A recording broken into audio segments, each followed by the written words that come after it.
बच्चों, आज हम कक्षा 11वीं विषय भूगोल, आज हम बिग बैंग थ्योरी का अध्ययन करेंगे। बिग बैंग थ्योरी, बिग मतलब बड़ा, बैंग मतलब धमाका, बिग बैंग महाविस्फोट का सिद्धांत। बिग बैंग थ्योरी के जो जन्मदाता है उनका नाम है जॉर्ज लेमेत्रे। ये जो तस्वीर देख रहे हैं ये जॉर्ज लेमेत्रे की है। इन्होंने 1927 में बिग बैंग सिद्धांत का प्रतिपादन किया। बिग बैंग सिद्धांत को हम महाविस्फोट का सिद्धांत भी कहते हैं और विस्तारित ब्रह्मांड परिकल्पना भी कहते हैं। तो ये जो जॉर्ज लेमेत्रे थे ये भौतिक शास्त्री थे और गणितज्ञ थे। ये जो बिग बैंग का सिद्धांत है ये आधुनिक सिद्धांत है और लोकप्रिय सिद्धांत है और ये सर्वमान्य सिद्धांत है। इस सिद्धांत के अनुसार यह बताया गया इस दुनिया में कुछ भी नहीं था, न तो समय था और न ही स्थान था। सोचिए कि परिकल्पना कीजिए, इस दुनिया में कुछ भी नहीं था, न समय था न स्थान था। और इस ब्रह्मांड की उत्पत्ति कैसे हुई, पृथ्वी की उत्पत्ति कैसे हुई? तो उसी चीज को जॉर्ज लेमेत्रे ने 1927 में, जो बेल्जियम के निवासी थे, भौतिक शास्त्री थे, गणितज्ञ थे, उन्होंने कहा कि इस ब्रह्मांड की उत्पत्ति एक छोटे से पिंड से हुई है। बिग बैंग का सिद्धांत, जिसे हम महाविस्फोट का सिद्धांत भी कहते हैं, और इस सिद्धांत को हम विस्तारित ब्रह्मांड परिकल्पना भी कहते हैं। तो इस प्रकार से हम देखते हैं कि इस सिद्धांत को जॉर्ज लेमेत्रे ने सन 1927 में प्रतिपादित किया। और जॉर्ज लेमेत्रे जो है वो भौतिकवादी, भौतिक शास्त्री और गणितज्ञ थे। आधुनिक समय में ब्रह्मांड की उत्पत्ति से संबंधित समस्त सिद्धांतों में बिग बैंग का सिद्धांत सर्वमान्य सिद्धांत है। इसे विस्तार ब्रह्मांड परिकल्पना भी कहा जाता है। और महापरिकल्पना का सिद्धांत की उत्पत्ति के संदर्भ में सबसे ज्यादा जो है वो बिग बैंग थ्योरी मान्य है।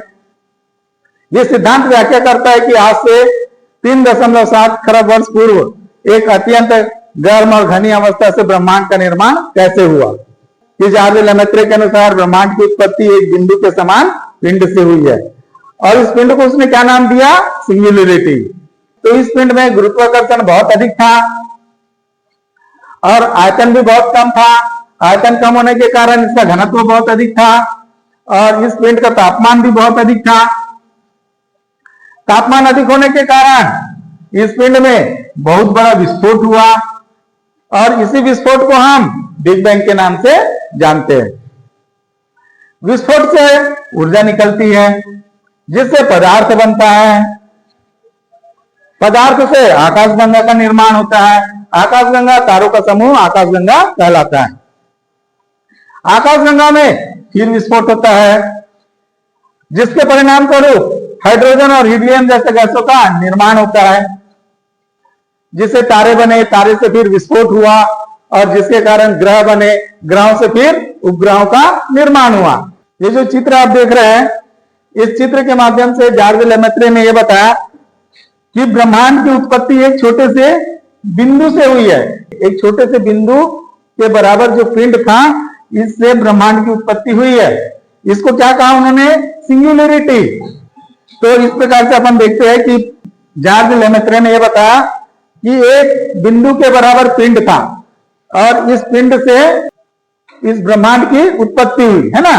तो उसके क्या क्या कारण थे? तो पहली चीज यहां पर बताया गया कि इस पिंड में गुरुत्वाकर्षण अधिक था।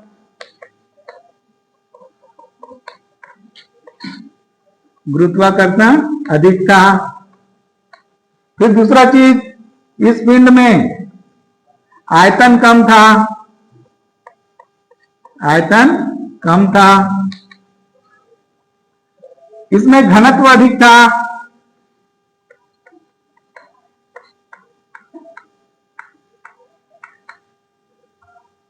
अधिक था। घनत्व अधिक होने के कारण तापमान अधिक था।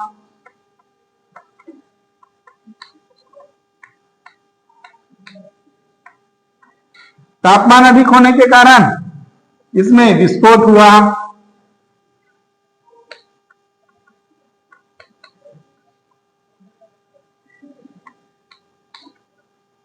इस विस्फोट से पदार्थ निकले।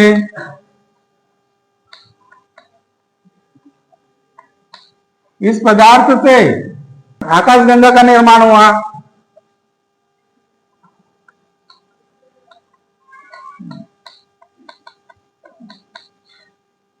इस आकाशगंगा से तारों का निर्माण हुआ। तारों का समूह आकाशगंगा है ना। आकाशगंगा का निर्माण हुआ, आकाशगंगा से तारों का निर्माण हुआ, तारे से ग्रह बने, ग्रह से उपग्रह बने,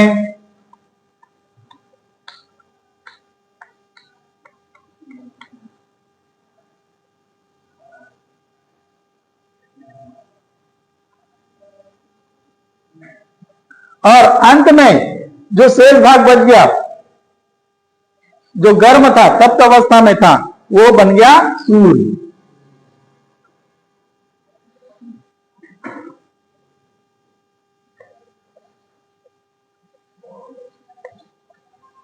ये जो बिंदु का शेष भाग था, सारा भाग ऊपर चला गया और जो शेष भाग बच गया वो क्या कहलाया?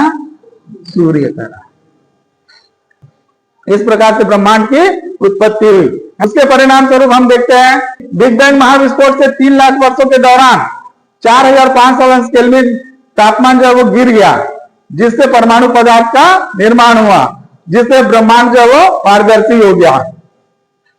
हबल ने बताया कि आकाशगंगा जो है एक दूसरे से दूर होते जा रही है। तारे एक दूसरे से दूर हो रहे हैं ना, हाँ, जिससे हमारा ब्रह्मांड जो है वो फैल रहा है, जिसे विस्तारित ब्रह्मांड परिकल्पना भी कहा जाता है। उदाहरण के तौर पर हबल ने बताया कि जिस प्रकार से हम तालाब जाते हैं और तालाब के पानी में हम कंकड़ मारते हैं और उसके परिणाम स्वरूप लहरों का विस्तार होता है, उसी प्रकार से इस ब्रह्मांड का विस्तार हो रहा है। इस प्रकार हम देखते हैं समय, स्थान, ग्रह, उपग्रह, ब्रह्मांड और पृथ्वी की उत्पत्ति हुई।